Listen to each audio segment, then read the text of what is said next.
Qyteti i Shkupit vazhdon të prij listën e vendeve me ajrin më të ndotur në Europë.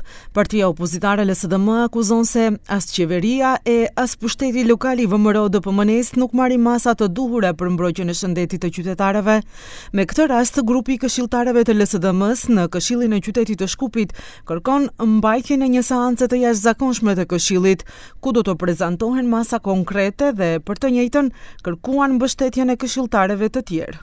Skopje денеска, според официјалните податоци, е најзагаден град во Европа. Скопјани со денови се гушат во загаден воздух.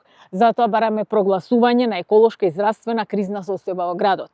Затоа советничката група на СДСМ и коалицијата во град Скопје поднесе иницијатива за свикување на вонредна седница на Советот на град Скопје. Бараме поддршка од сите советнички групи во Советот. Ka reaguar nga VMRO-DPMNE, ku akuzat e LSDM-s i quajtën hipokrizi, pasi sipas tyre, gjatë kohës kur ata kanë qenë në pushtet, nuk kanë ndërmarrë asgjë. Gjatë 7 viteve mund të kishin ulur ndotjen e ajrit të paktën për 10%, por prioriteti i tyre ishte ndërtimi i ndërtesave siç ndodhi në Gjoçë të ndërtohen 100 ndërtesa në vitin 2020, po ashtu edhe 100 ndërtesa të tjera në të njëjtën periudhë të vitit 2020.